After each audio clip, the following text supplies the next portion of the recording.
kid from the bush who grew into a legend in his own lunchtime, former SAS soldier Michael J. Malone has seen it all. This is Never Die Wondering, Mick Malone in his own words, hosted by the man himself, Mick Malone, along with Toby Malone, as they examine this long, storied career in the Australian Special Forces. Join us each week for behind-the-scenes insight, exclusive readings, and brutally honest truths from a true original. Welcome to Never Die Wondering.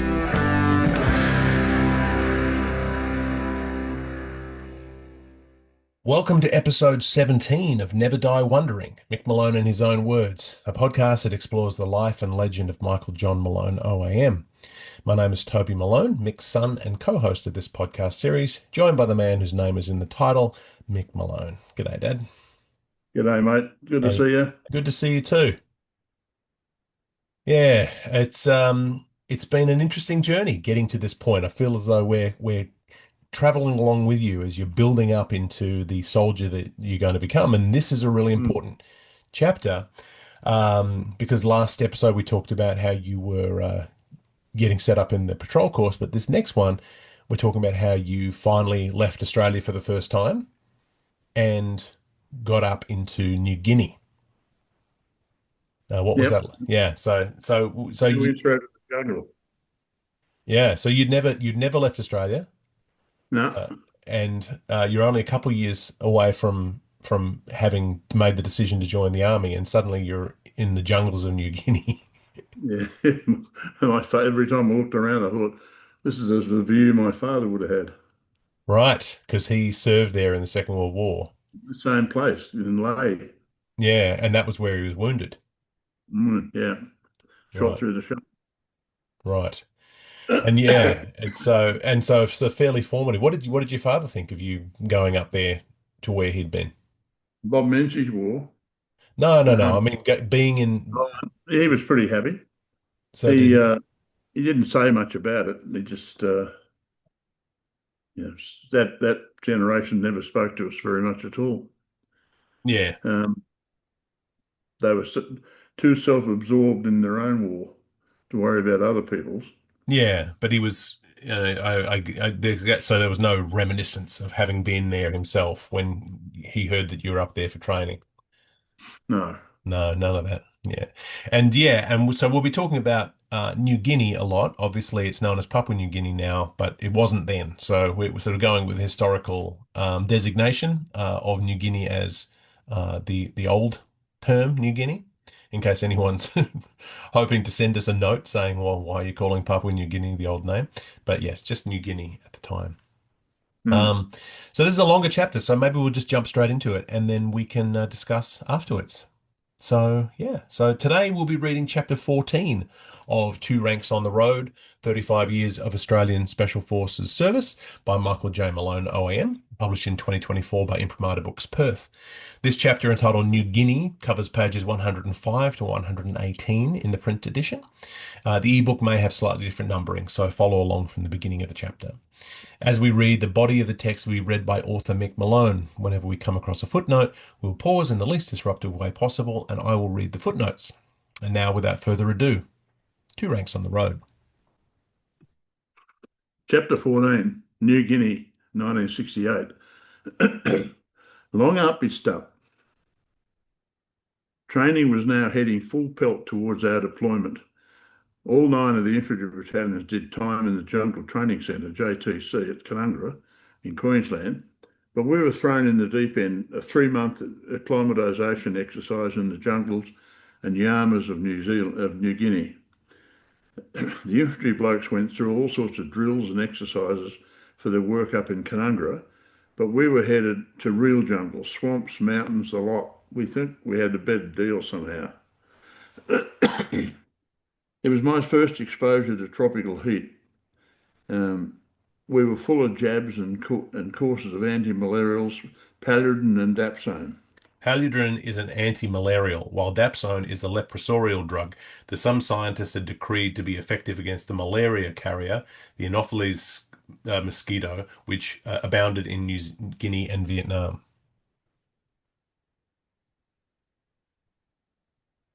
And completed the remaining aspects of our DP1 schedule. This was an exciting time for all of us. I was a SIG in Lieutenant Chris Roberts' patrol, carrying the HF-64 set. Each of the five-man patrols in the troop comprised the commander, 2IC, signaller, medic, and scout. Each member was cross-trained under the principle that every man was to be capable of leading the patrol and filling in on all the other roles. We flew by C-130 to Lae in northeastern New Guinea on the Huon Gulf. We occupied new barracks at Egam, about 10 miles out of Lae. I had never been in the tropics before, and it was quite a jolt. The steamy and cloying air, the constant rain, and the cane toads bouncing around on the lawns were quite something. Once we settled, we prepared for the big parade. We had a new three-story barrack block all to ourselves, built with Australian money and better than most at home.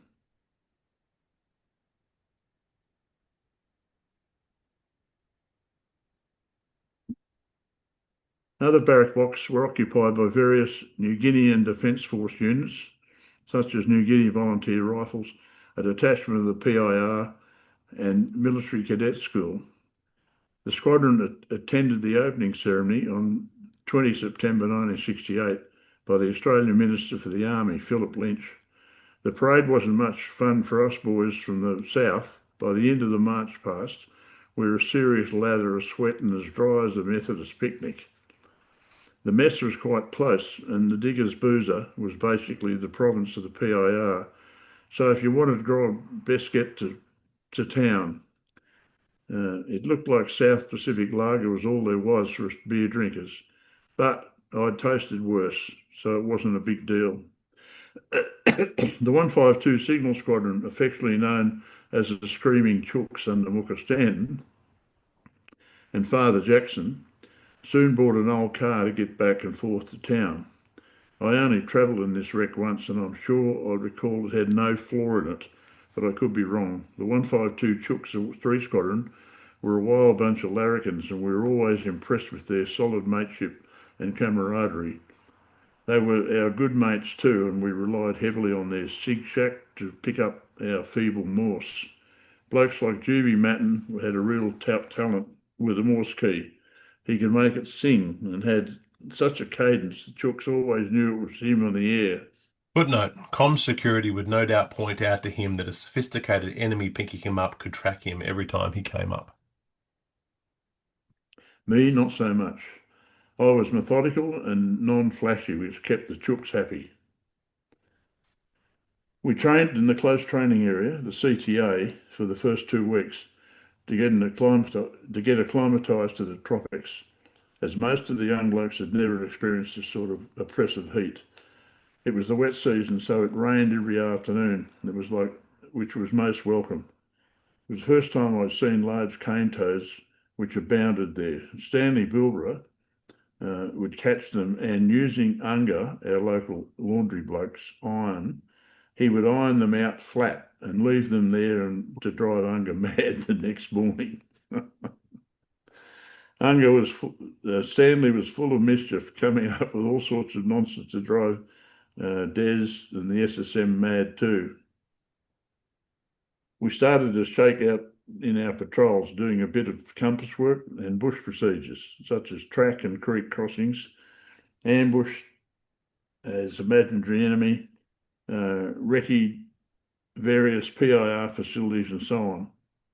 I was the SIG with Chris Roberts' patrol, with Terry Hancock as scout, Pancho Kirkez as 2IC, and Ian Moore as medic. Pancho was the only one who'd been away at that early stage, and we learned a hell of a lot from him. Footnote: a tour veteran with 3 Squadron, on RTA, Pancho married the beautiful Monica and settled in Adelaide, where he worked in Mary Martin Bookshop and various other public service jobs such as Medibank. I learned valuable lessons from him. In 2023, he presented me with a poem, Fighting with Private Malone, that he wrote about our time in Vietnam. I've included this terrific piece of work in Appendix B. Yeah, Kirkez. My biggest lesson was water discipline. Although it was wet season and it rained daily, we conserved water as if it was the dry season.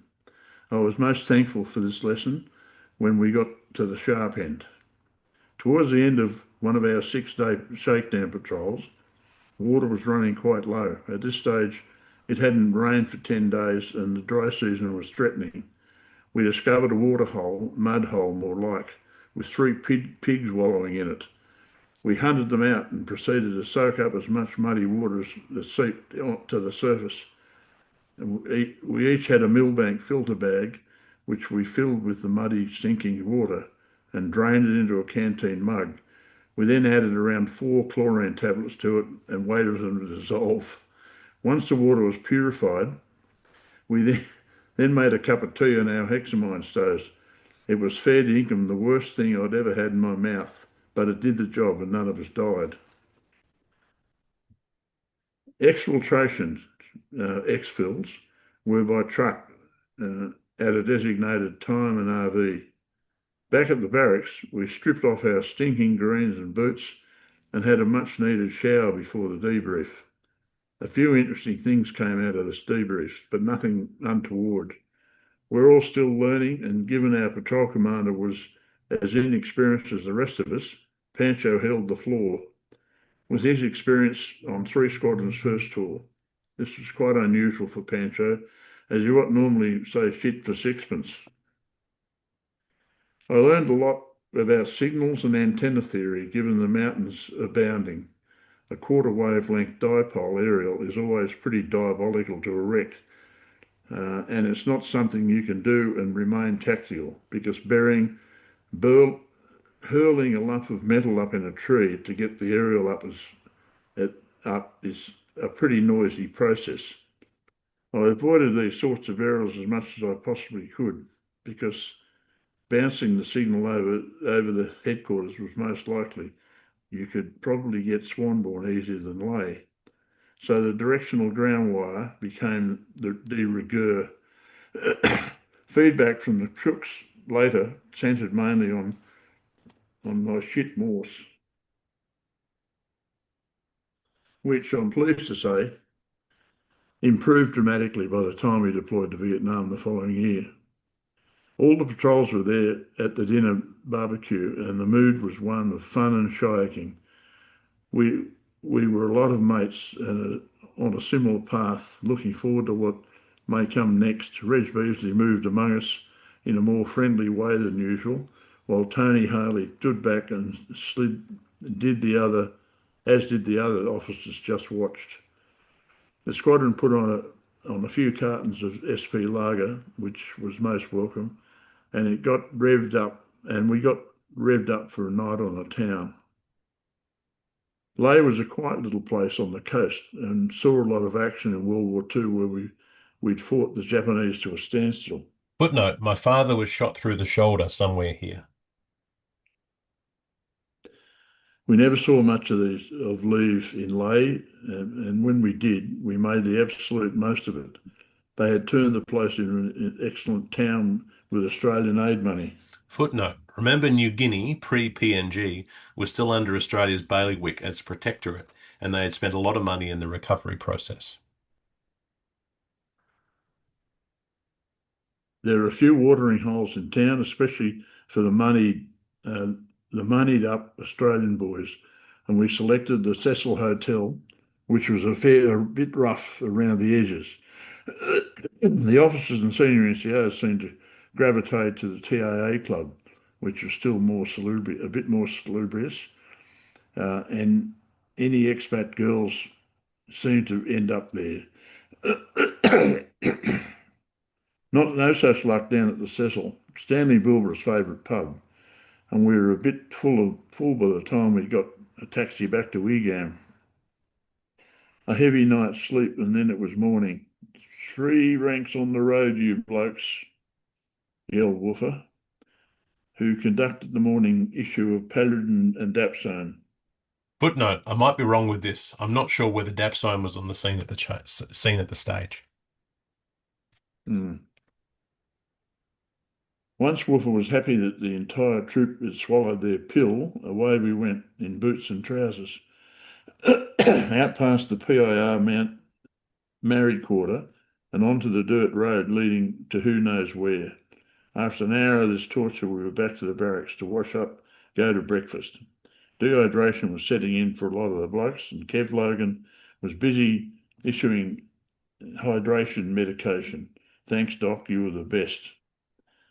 While the patrol commanders were away, being briefed about the next phase of the training, we busied ourselves making sure our rifles were spotless. Rust appeared very quickly in the tropics and working properly. Strip and assemble the SLR down to its bare bones. Gas cylinders immaculate, barrel shining and pull through with oil. The bolt spotless and firing pin functioning properly. Butt storage hatch complete with pull through and oil bottle with spare 4B2, magazines 3x20 round, stripped and oiled, spring perfect, nothing was left unchecked. We had a range shoot coming up tomorrow, and it would be the last time to shoot before deploying in the new year. That night, we all headed to town via various means of transport. The leave truck was the cheapest way, followed by the Chook's shitbox car, then by cab. The diggers congregated at both the Lay Hotel and Cecil Hotel, whereas the wheels headed for the TIA club. Curfew was 11 p.m. and everyone coming in late was charged. So relatively early to bed, some of the more alluring Marys had designs on us young unsullied, but most of us evaded their grasp.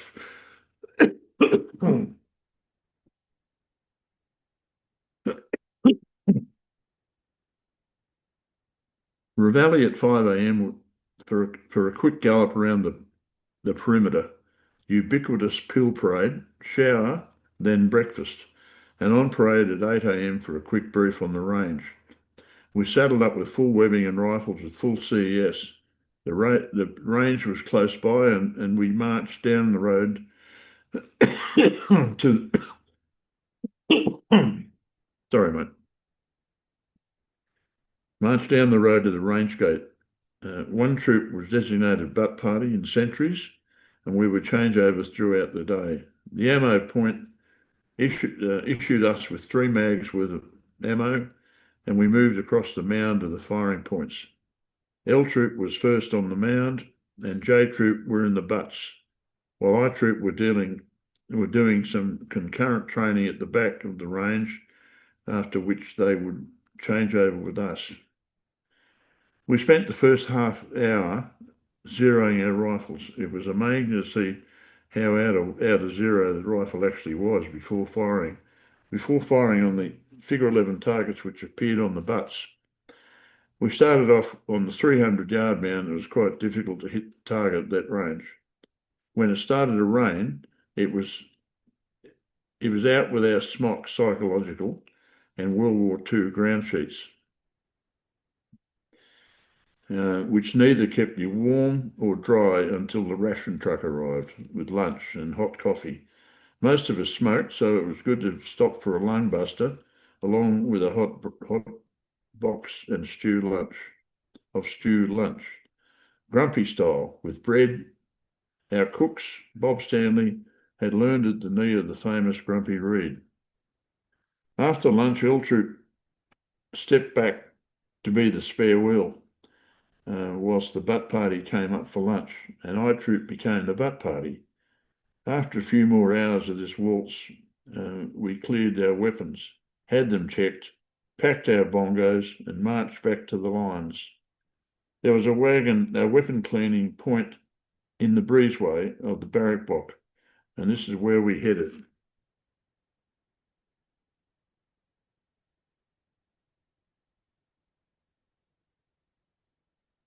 It took about an hour to get through, given the number of diggers who were on the range. Once our weapons were secure in the armory, we could go to town. Quick tub, civvies, and away. The truck was packed with diggers, tonguing for a cold SP lager. The Marys are out in force to gather the white boys into sessions under a bush in the park, but not for me. But a few of the boys were enticed. It was now a job to get back to Wigan barracks before curfew. The leave truck took most of us back, but the scoundrels in the park had to find their own way back. The walk on the dirt road in the dark was pretty creepy for a white foreigner, whilst the locals seemed to have night vision and rode push bikes without lights. As usual, there were a few heads on the run next morning. A few sore heads on the run next morning, but nothing too dramatic. It's amazing what you can handle when you're young. Today was the day for the long stomp briefing, where we'd walk from a place in the mountains down to the coast. Each patrol was allocated an infill point and an exfil point of an average of 120 miles. We were issued 10 days worth of anti-malarial medication each, and the patrol medic was to supervise the taking of them every morning. The medic also carried everything else you would need in case of disaster, including heaps of Panadol and to hand out to the village kids. Each patrol member carried his own med kit, which included shell dressing, mercurochrome, spersin powder, and the rest. Our patrol would be dropped into the highlands at a village called Asiki, head down about 110 miles down the Black Cat track, and would be pulled out from Salamoa on the coast. We were allocated a police boy guide, which we were to pay 1 New Guinea shilling per day. Footnote, the shillings had a hole in it like the holy dollar of yesteryear, 1812 to 1829.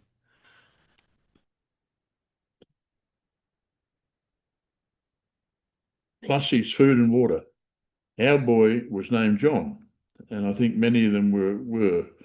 He wore starched knee-length shorts and shirt of a dazzling sky blue, long socks and ammunition boots with leather soles, the same as we were issued day one in the army. He wore a black beret with a New Guinea badge to make sure any villagers who saw him, they would know he was authority, and carried an old World War II Lee Enfield 303 with sling. When asked how far to the next village, he would answer with lick lick, or he go, stop, or long up he stop. I love that stuff. Lick lick is small. He go, he stop, and long up he stop. Long up then stop. That was easy. Luckily, his pidgin was pretty easy to decipher. Other patrols were to be dropped all over the place to walk around 120 miles for exfil. Ned Kelly's patrol for my trip was to be dropped at Salamoa to walk to Asiki, our direct opposite. So we expected to meet them somewhere on the track. The whole thing would take 10 days, and we drew rations accordingly. we carried our full patrol kit, including packs and spare water bottles. Rifles were carried, of course, and the patrol commander had one magazine of live ball ammo, and magazine taped up with red tape signifying the ball ammo. This magazine was supposed to be for emergencies only and was carried in the bottom of his pack. Go figure. We drew survey maps from the Q store and set about studying the route. There were some seriously steep mountains on our route. Down to Wow. Footnote, this was where the Australians flew in and attacked the Japanese from the end of the strip. The Japanese broke contact and headed off down the Black Cat track, widening as they went. They had these small tanks and had to make the track wide enough for them to get through. Yeah. Into the gold mining town of Bololo, and over the Commiatum Gap to the Francisco River on a track the Japanese carved out of the jungle in their helter-skelter retreat to the coast. The Australians were hot on their trail at this stage. We flew up to Wasiki in the Owen Stanleys in a Pilatus Porter, a short takeoff and land little plane of Swiss origin. It was pretty packed with two pilots and six of us in the back with all our clobber. The flight into Wasiki entailed the pilot lining up two large paint marks on cliffs, doing a sharp left turn and landing on a very small dirt strip at the top of a cliff. Once we unpacked, the plane turned around and took off out over the cliff. Bob Mutch, a Borneo and Vietnam veteran who was with us, and I was looking forward to serving with him in Vietnam next year. But when we got back to Australia from New Guinea, he pulled the pin and went off to make his fortune in the business business in Perth. Unfortunately, I suffered severe cramps to both legs, which rendered me out of action for about 10 miles from the start point. Not sure where I was picked up, but a plane came in and medevaced me back to Lae. A couple of days recovery and a bollocking from the beast. It was touch and go whether he would show me the door. After due considerations, I was reinserted back into the patrol at WOW. I had no trouble from then on.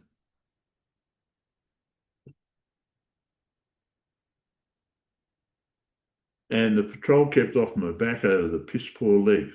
We struck out from WOW, following the Black Cat track down the Japanese path through the elephant and kunai grass and across the Commiatum Gap, which by now is barely a footpad used by the locals. One of the blokes slipped down the side of the track at one point and yelled out, "Get me out, quick!" We joined a couple of toggle ropes together and hauled him up. You wouldn't believe what's down there. Ammo, weapons, and all sorts of materials, including a woodpecker machine gun on a tripod. It looks like the Japanese had dumped surplus gear off the track in their rush for the coast. As we walked down the gap, down over the gap, we were constantly finding tons of guns and ammo pitched over the side and very narrow track which followed the mountain spine. I dug a Japanese sergeant's sword out of a tree in this area, which had been embedded for around 35 years. I brought it home and presented it to Dad as another memento of New Guinea. Footnote: when he died in 1990, I got it back and kept it for 25 years until I sold it off to a mad collector of Japanese swords here in Perth. We pushed on with our little guide up front. It wasn't long before we came out at the head of a large treeless valley of kunai and elephant grass. As we sat there having a brew, we noticed a conga line way down the valley coming towards us. They didn't look like our blokes because they were all wearing red and yellow shirts, shorts, and baseball caps. There was a bunch of porters carrying large packs and rifles. It looked like Hemingway's safari out of Africa. They were still some distance away, which allowed us to pack our clobber and get on the track. An hour or so later, we ran into them, and it was the I Patrol led by Ned Kelly. Our PC, Lieutenant Roberts, was a bit crinkly-mouthed about the porters, and it looked like he was going to report Ned to the beast. Footnote: it's not known if he ever did. They were a group of happy campers compared to us pack mules. We were very envious of their carefree nature of Ned's patrol. Ours was very serious and lacked any sort of fun. Footnote: that was the worst thing about an officer-led patrol. They followed the rules to the letter. NCOs were always a bit more cavalier about rules. Once we parted, it was heads down and ass up to try and make up for lost time. We had another 3 days to get to Salamaua. Otherwise, the patrol boat would leave without us. I continued with daily radio check sked back to our Egan Barracks ComSend. A ground wire was all this was needed to boom in 5 by 5. I carried two spare batteries for the 64 set, and today I put in the last one. Fingers crossed that it would last a distance. Once we hit the Francisco River, it would be a piece of cake, or so we thought. The river emptied into a tidal and swamp flats, and the path continued to disappear. The mud slowed us up dramatically, and our guide ceased to be of much help, as he wasn't from those parts. We came to a village on the riverbank, and they showed us a better path to get to the beach at Salamaua. And we had a day to get there, and we knew the boat was on a tight schedule, as other patrols had to be picked up. When we finally got to the pickup point, I was astounded by the beauty of the place. Pristine, except for the detritus of war, the remains of tanks, landing craft, AA guns, and other detritus was all of war, all seemed to litter the beach. Most of this debris was covered in sand, with a barrel, a track, a bit of iron, the only discernible pieces visible.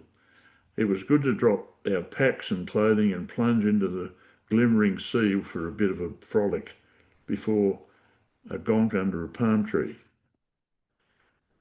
As our RV approached, we got dressed and waited, and sure enough, steaming around the point was our lift home. She anchored off the beach and sent their rubber duck to pick us up with 2 trips to get us all onto the patrol boat. It was a nice leisurely 2-hour cruise, the 40 mile back to Lae. 2 other patrols had been picked up before us, and a patrol boat, HMAS Itape, an attack class patrol boat, was fully loaded with an extra 18 people on board with their gear. As we headed north across the Huon Gulf, the sea was calm, so thankfully no one was seasick. We could see the trucks waiting for us near the wharf. When we pulled up, we disembarked rapidly so we could feel that first ice-cold SP lager on our lips. Loaded up and back to Egan, where we paid off our guides and headed and loaded them up with any baksheesh rations we had. Handshaking all round. No doubt about the New Guinean people. They knew how to smile. Reg and Des were there to greet us, of course. Footnote, may have been a bit hard to tear Reg away from his chocolate milk. That's another story. Rifles to be cleaned and handed into the Q store, radios to be cleaned, and all the bits accounted for.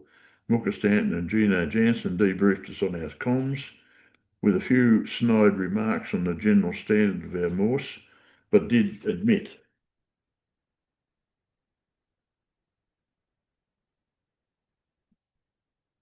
we were a far cry from the standard on the patrol course. I was pleased with this as it happened, because in the bush, comms were something the SIG did on his own, even encrypting or cacking up messages. Some of the more enlightened patrol commanders would decipher messages themselves, but I never had this luxury. Luckily, I was quite accurate in my deciphering, certainly within the realms of chance. Once all the gear was handed in, we were free to have a tub and change clothes. I stayed in the barracks that night as I was exhausted, but a lot of the boys headed for town, needless to say. Soon we discovered that Reg had challenged the EGAM CO to a game of rugby against one PI regiment on the barracks oval in 2 days' time. Those of us who played the game were excited, but the Aussie rules, the Strulies, boys weren't too thrilled. So many of them had no idea about the game. Ross Bishop, a tall, rangy dude with some skills in the back row, and the Squadron 2IC was to be the captain coach. Even Reg was going to have a run. None of us had football boots and would play in army-issued sand shoes or plimsolls, shorts and white T-shirts. We had a bit of a training run to point out to the Strulies how to play the game, and the blokes were pretty fit and eager to mix it with the big, hard-looking PIR soldiers. On the day we ran down to the Oval to get ready, we noticed a big crowd of women and kids on the sideline. All the families had come to watch their men give it to Whitey. We ran on to play rugby union, 15 men, and they ran on to play rugby league, 13 men. We soon discovered the referee was their coach, and he announced we were about to play rugby league. Not union, as many of us, Jock Lorimer, Stan Walker, Freddie Roberts and others were current league players with Cottesloe, it wasn't a big deal. Then it was on. We gave a pretty good account of ourselves. Jock ripped them to shreds in the back line, as did Stan. I played 5'8" outside Ross McCallum while Big Ross Bishop was the lock. It was a fierce game with no holds barred, and I remember the crowd would surge onto the field whenever we had perceived we had done something of a scoundrel nature.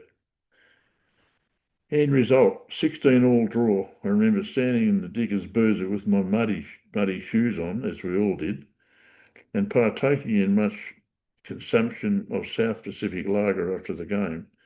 Reg put 100 over the bar, which meant the poor New Guinea soldiers and us could drink for free. Well done, Reg.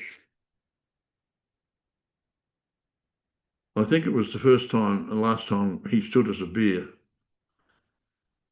We also played a game of league against Lay Premier side and again gave a good account of ourselves. I think it ended up an 18 all draw. Footnote: we had some good players on that team. The great centre Buff Lorimer from North Queensland and Stan Walker, a hard nut from Mount Isa, were among them, and Freddie Roberts at halfback. We did a couple of shakedown patrols to complete our New Guinea trip, and as opposed exercise up against the PIR soldiers who were fierce, superb trackers. So we had them on our tail continuously. Footnote: we developed techniques to combat this, which would come in very handy when we got to the sharp end. We were mostly inexperienced kids with only the SNCO patrol commanders and the 2IC who had actual combat experience in Vietnam and sometimes Borneo. Legend had it they could track a man over any ground. Each patrol was given an AO and were dropped off by truck with a specific objective as to recce a camp.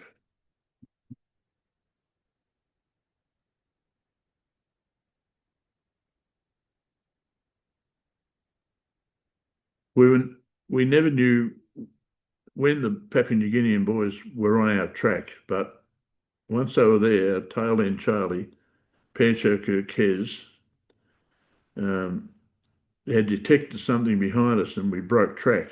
Once we got back on our bearing, it wasn't long before Pancho had given the thumbs down signal again.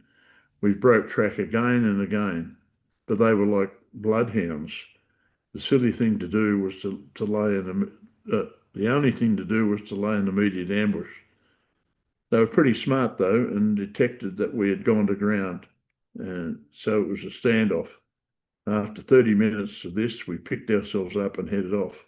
They appeared to go back the way they came, thus proving their point about tracking. We learned a lot about this value, about the value of breaking track to evade a persistent enemy, which held us in good stead the following year. We finally found the camp in a creek line, and marked the position on a map with a view to bringing in an airstrike. We then headed for our exfil point where the truck was waiting. Back in the barracks, weapons cleaned, rations handed in, radios handed in, and tub before the debrief. We had 2 more days in camp to get our shit together before flying out in a C-130. The advance party of all the officers flew out the day before, around leaving around 70 for our flight under command of the SSM, Des. Packed in like sardines an 8-hour flight later Perth across the centre of Australia, stopping for fuel at Alice Springs. We were underway again in an hour, and I had the pleasure of flying low over Ayers Rock, Uluru. What a buzz with the ramp down. When we got to Pearce Air Base late in the afternoon, there were buses waiting for us. Once later, it took us about an hour to get back to Swanbourne. Same old rigmarole, weapons cleaned, handed in, knock off, parade at 8 a.m. tomorrow. But first, the OBH beckoned for a few frothy brews. The saloon bar was heaving with the SAS boys, in civvies, of course. Big Murray Quinlevin, was behind the bar. For some reason, he was never that pleased to see us, although we spent all our money in his pub. Footnote, his brother's stands, actually. After a few, a bunch of us slipped across the road to Van Eileen for a burger and chips before heading back to the barracks. Next day, though, it appeared a few of the blokes had played up at the OBH. Reg was not pleased. The run was particularly savage, as most of us were still half full of grog. We were off on pre-embarkation and annual leave in a few days. And there was plenty of admin to get done. We had a few final jabs to get at the RAP before going on leave. Talk about bloody pincushions. I was laid low for a day or two with all the chemicals coursing through my body, even as our orderly room was working overtime in getting our travel doc and other papers prepared. We picked up our travel money from the pay office and proceeded to pack our gear. My car would be staying in Sydney since I'd loaned it to my brother-in-law and sister for the duration. Better that it sitting in Dad's shed gathering dust for 12 months. It was quite an uneventful trip across the Nullarbor. Within 3.5 days, we were approaching Sydney. My little redhead in Penrith was very pleased to see me, although she kept her knees together. I still hungered for Chrissy Carmichael, but she had eyes for another. I noticed I was much more confident with women now that I'd hit 21. It did me little good, however, as I was still unable to go the distance. On the family front, my sister Helen and husband Mick welcomed a new beautiful daughter named Louise. My, what a stunning child. My dad was all over her like a rash. It was good to see. And his demeanour changed dramatically when Lou was present. I think he'd given up on me as a loser, but Helen restored his faith. I was happy because a new child around the place diverted attention from me. We had a great Christmas with plenty of coldies from the 9-gallon keg Dad generally bought, which would see him through the new year when it was time to go. And then it was time to go. Plenty of tears from the women and a stoic father who dropped me down at the railway station. I travelled into Central to catch the train to Melbourne. Billy Campbell was already there, plus a couple of other blokes. We were all in a buoyant mood, but each of us was aware that this may be the last time we see our homes. A sobering thought, but you can't keep mad young bastards like us down for too long. There was a noticeable trepidation in our language, and we didn't have G.D. Smith shayaking everybody like he did on the way across for the Carter. GD deployed to Vietnam as a Rio to 2 Squadron. He came home with them and took discharge, then headed to Queensland, where it was reported he was involved in the surf lifesaving movement. We got to Melbourne quickly and disembarked for the London Hotel. Our connection to Adelaide was in a few hours. There was just enough time to slip down a few more schooners. down a few schooners.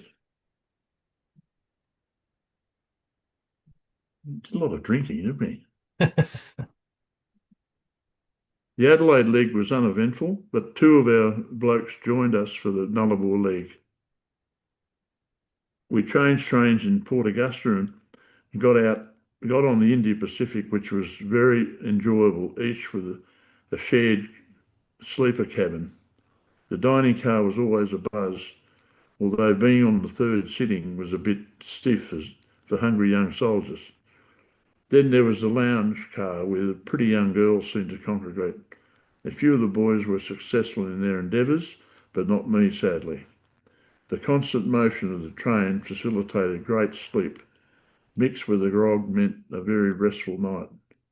My room companion never turned up at our door with a tart in tow, so I never got kicked out for the night as others did. The train stopped at Cook and a couple of other sidings for all the passengers to get off and buy the local Indigenous artefacts. Then it was on to Kalgoorlie and the change trains to the Rattler that rattled all the way to Perth. And that was chapter 14 from Two Ranks in the Road, 35 Years of Australian Special Forces Service by Michael J. Malone, as read by the author. Good one. It's a long one. Yeah, yeah, that was fun times. My God. Yeah, yeah, yeah. Sort of unimaginable kind of things now. All the adventures that you had on the Oh, mate, Black Cat track. the Black Cat. It's a fairly legendary hiking trail now. I think people Yeah, it is. challenge themselves to go and walk the Black Cat. Yeah, it's when those terrorists grabbed a heap of the porters and the guides and hacked their Achilles tendons with machetes. Hmm. Thus, they were totally useless for anything. I did about seven or eight of them on one day on the track Oh, geez. When was that? going on there. Something to do with the land rights or something. Oh, The police, I think, finally got them all. right. But Just imagine. yeah. But I mean, is it probably very different now to how it was when you were there? That the Oh, I find it quite striking the amount of World War II detritus that is left. I'm sure a lot of it's been cleaned up now. oh yeah, you can guarantee it. You can reconcile that, mate. Yeah, yeah. I mean, a lot of that stuff would have been reclaimed for scrap and things like that. But it's interesting Yeah, to hear that in 1968, 23 years after the end of the war, it was still all over the beaches and all oh, that. yeah, they would have cleaned all that stuff up for sure. Yeah, you'd think We you'd used to have to. find aeroplanes in the jungle, uh, and further on in this story about New Guinea, um, we were surveilling an airfield, and when it was time to go down there, the enemy had pulled out. We was moving through the J, sort of the thick bush at the end of the airfield, and all of a sudden, clang, one of the blokes stepped on the wing of a Japanese aircraft, and they bulldozed them all up into the bush, Right. into the wall, Hmm. all these zeros. Right. Yeah, and so yeah, so you learned a lot on that trip, a couple months up in the bush, and picking up some fairly important intel about what you could expect in Vietnam. Was it very similar in terms of climate between New Guinea and Vietnam, or a different kind of heat? Very much so, just tropical. Hmm. Uh, with rain every day at 5 o'clock. That was Yeah. a given. Cane toads, but I think Vietnam had far more bites, snakes and stuff. Right.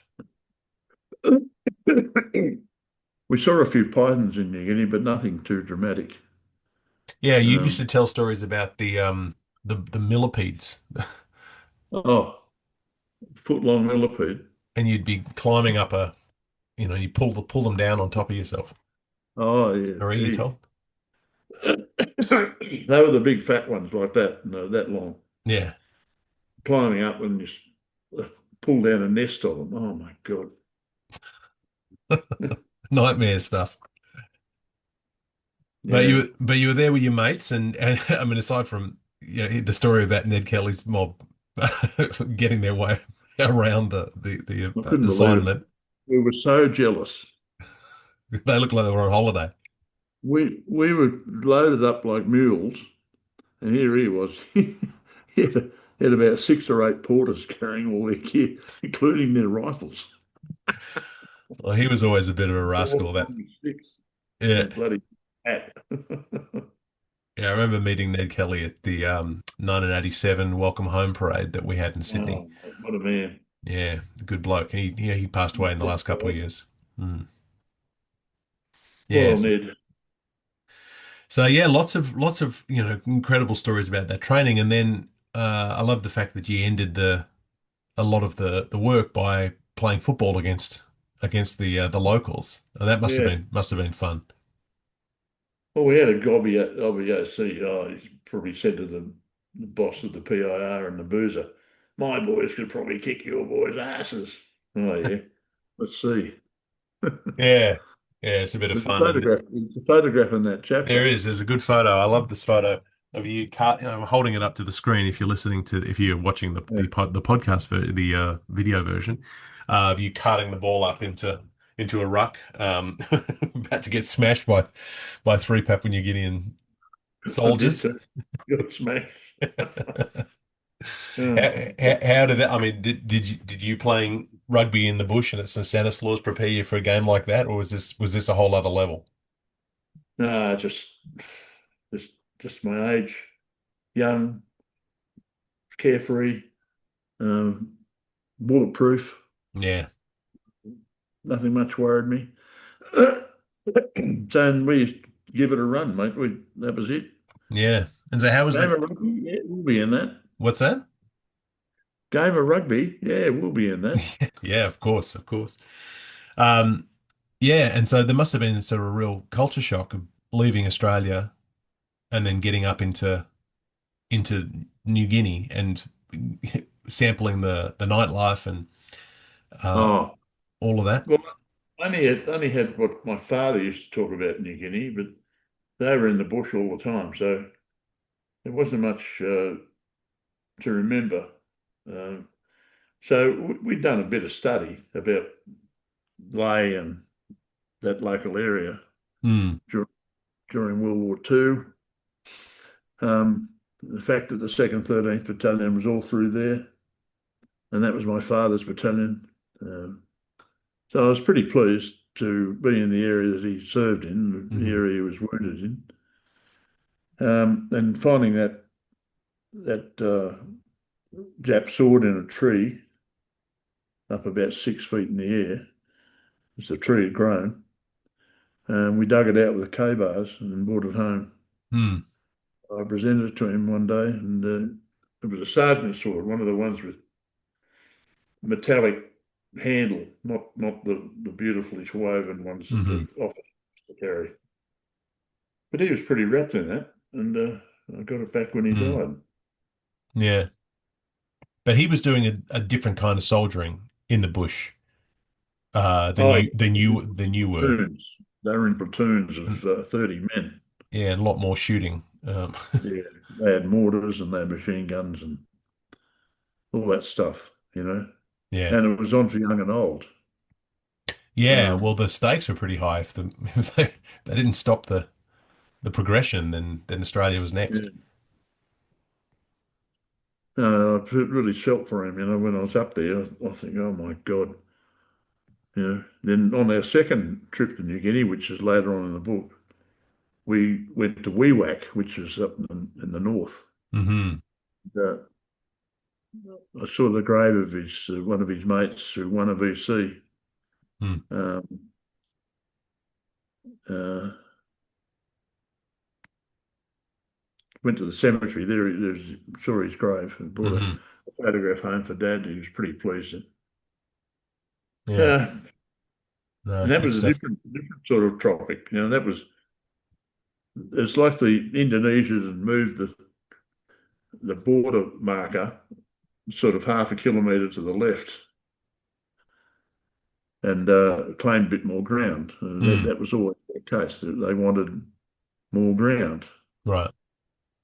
And the Papua New Guineans said, no, no, keep out. Right. So our job was to surveil that and do a bit of wandering around that area. But I much preferred lay Right. Yeah. as opposed to wee-whack. Well, it's a great story and great sort of section. And you're all got back to Australia all ready to go. And Well, theoretically, yeah, we got back and we went on leave, pre-embarkation leave, and that was yeah, it. We came back and painted our trunks yellow, yeah, and which I've still got that trunk in the shed for you. yeah, yeah, I'll give yeah, the other one away. Give the other one to JC. yeah. Uh, but the yellow Yeah, one's yours. yeah. And so yeah, and then and then as next week we'll be talking about actually getting up into Vietnam and sort of really suddenly it gets very, very real. Yeah. But But that is all the time we have this week for Never Die Wondering. So join us next week for the next installment in our exploration of Mick Malone's career as we get into the 15th chapter of the book itself, entitled Deployment. If you have a copy of Two Ranks, read along with us. I've been Toby Malone, and thank you to Mick Malone for valiantly joining me on this journey. My pleasure, mate. This has been Never Die Wondering, Mick Malone in his own words. For links to purchase your own copies of Mick's books, visit the show notes or mickmalone.com.au. This podcast is produced by Toby Malone, Joe Malone and Mick Malone, and engineered by Toby Malone. Theme music is The Happy Wanderer, the official SAS march, as reimagined by Cormac Malone and Meg Logue Malone. Yes, this is a family affair. This is a GM production in association with Imprimatur Books.